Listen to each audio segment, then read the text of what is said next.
you're Yeah. beginning to see quite big payouts for people who've said things on air on cable news and now being held to proper account for it. Many people think that's long overdue.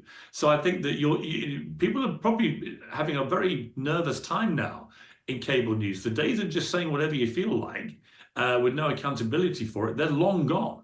And I think that you're now seeing people on the receiving end going on the attack legally and exercising their rights to say, no, this is wrong. You've defamed me. And by the way, if you do that, you're going to pay a lot of money. And they're all running scared. They're all settling. CNN and ABC are finally getting a taste of their own medicine. And in this clip from the Megyn Kelly show, she has on Piers Morgan, and they are calling out news outlets such as CNN and ABC for straight up defamation. And it's about dang time. For years, these networks have been running hit pieces, pushing bogus narratives, and pretending they are untouchable. But now, as Piers and Megyn are about to get into, they're folding like a cheap suit. So let's get into this clip where I'll be giving you my unfiltered take as well. The CNN went to court to defend itself, but the moment it got to punitive damages, they bailed because they knew it might Oh, be yeah. really horrifically high, that figure. ABC bailed in a way that I think horrified a lot of their staff, but actually quite rightly, because George Stephanopoulos repeatedly in that interview repeatedly defamed Donald Trump and repeatedly said that he'd been convicted of a crime he hadn't been convicted of. And if you're going to do that, I'm sorry, it doesn't matter who you are. If you and I did that on our platform, we would also be susceptible to people suing us for defamation. There shouldn't be some sort of loftier than thou rule that just because you work for one of the legacy media, you work to different rules. So I think the worm is changing very quickly here, and people are being held. It would have been really interesting in the Russia collusion mayhem of the first 2 years of Trump's term in office, if he decided to go after all those networks and all those journalists who perpetuated what turned out to be a complete myth for 2 years. A, he would have ended up extremely rich, and B, it might have nipped it in the bud because at the time, a lot of us were saying, you were saying, I was saying that this is ridiculous. There is no actual hard evidence to support this, and yet it's dominating the news agenda now for years, and turned out to be a nothing burger of monumental proportions, but a nothing burger that caused Donald Trump a lot of damage. And, it would have been really interesting if he'd sued at the time about that stuff, because it did turn out to be nonsense. And he knew it was nonsense because he was the one that was being accused of it. I know there's been absolutely no proof of it. You've got just this week, well, last week before the inauguration, AOC saying, I'm not going to the inauguration because I don't support rapists. That is a defamatory statement. She didn't make clear that's opinion. She said it as though it were a matter of fact. It isn't. And I really think he should give some serious thought to suing her. She wasn't on the legislative floor. She was sitting in her apartment doing a little Instagram. You can't get away with that. You can't.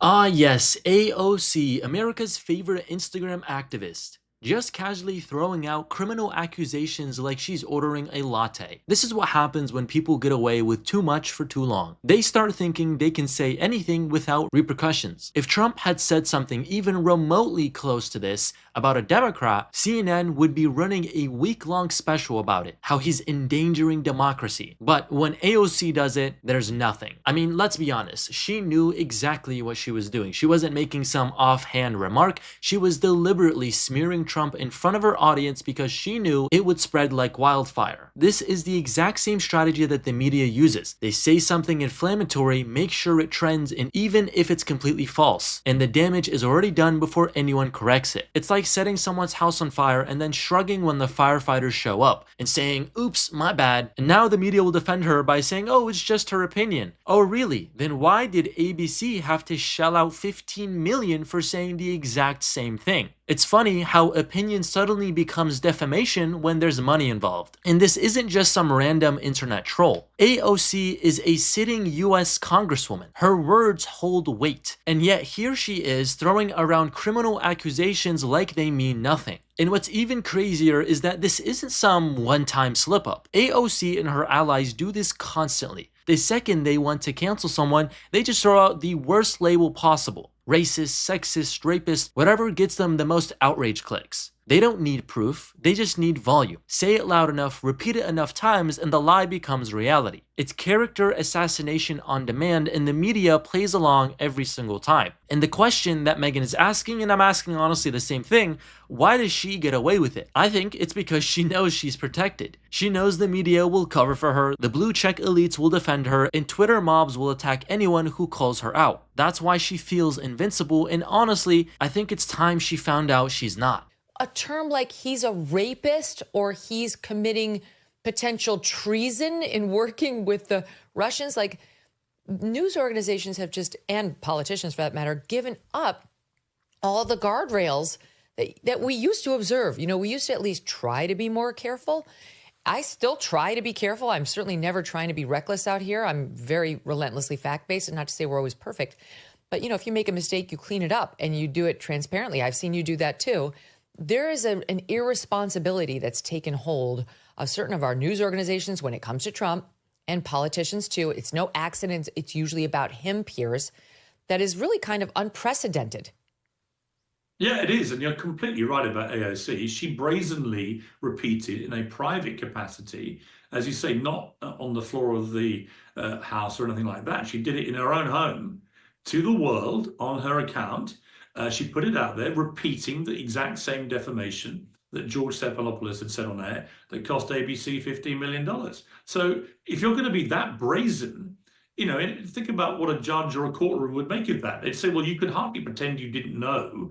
This has literally been a massive headline-grabbing settlement in the last few weeks. And you've decided that it doesn't apply to you, that somehow you are on some superior plane to George Stephanopoulos, which allows you to call Trump a rapist and get away with it. Well, if I was Trump, I'd call her bluff. I'd sue her. And by the way, he'd win, just like he did with ABC. And so I do think that you need to have more of this accountability. And people will say, well, what about free speech? It's not about free speech. It's a bit like what I said about the real life alleged stalker from Baby Reindeer. If Netflix is going to put out, I love Netflix, a very successful company. I use it all the time, just to be clear. But same. Netflix is going to broadcast a 7-part series, which they say at the start of it, this is a true story. So every time you logged on to watch an episode, this is a true story. And then you say in that true story that Richard Gadd, who's the writer, and who's the guy who plays himself in the series, if you then depict him being forensically stalked by this woman, who then gets convicted and put in prison, and it turns out they claim has already had a previous prison sentence, and none of that is true, then little wonder that she's now taken out a massive lawsuit against Netflix. But why would Netflix do that? You know, why would you call it a true story without A, doing the due diligence on whether actually this was true, or B, worse, you know it's true, but you don't care?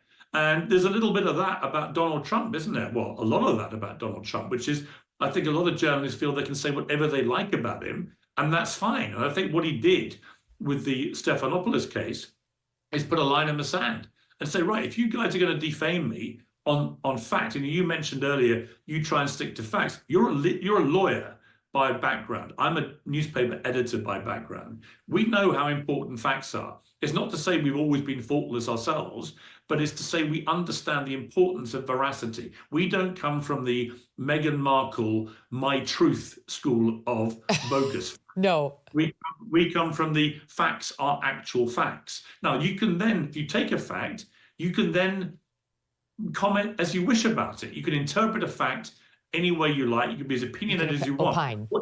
Right, but what you can't do is do that about something which isn't true, because then you're just defaming people. And A, there's no point in that, because you lose trust with your viewers if you keep doing that. If they know you're saying one thing, but actually it's not true, and you repeat that, I think you're pretty dead in the water as a broadcaster who's be taken seriously by anybody. But B, why do it? You know, in AOC's case, she's done that deliberately. She's almost taunting Trump. Come and sue me. And if I were him, he probably hasn't got time or the inclination, but if I was him, I'd call her bluff. Exactly. And yet they keep doing it because they don't actually care about trust. They care about control. I mean, come on, the media exists to push an agenda, not to inform, not to tell people the news. It's to push a specific agenda. And the best way to push an agenda is to destroy the credibility of the opposition. That's why they attack Trump relentlessly. It's not about journalism. It's about making sure that anyone who challenges their narrative gets crushed. And the worst thing about it is they've convinced their audience that this doesn't matter if it's true or not. The goal is to destroy the enemy at all costs. That's why we had years of Russia collusion only to find out it was all lies. That's why they spent years smearing Trump as a racist, a criminal, a traitor. They don't need proof. They just need people to believe the lie long enough for it to do its damage. I mean, that's exactly what AOC is doing. She knows she's lying. She knows this would get her in legal trouble if Trump actually went after her, but she dares him because she thinks she's untouchable, just like every media outlet thought they were before the recent events took place. Of course, that's my opinion. As always, I'd love to hear what you guys think. Do you think this stuff should be allowed? Do you think these outlets should go punished, or do you think we're taking it too far? Let me know down in the comments below. Be sure to give us a like and subscribe, and we'll see you guys in the next one.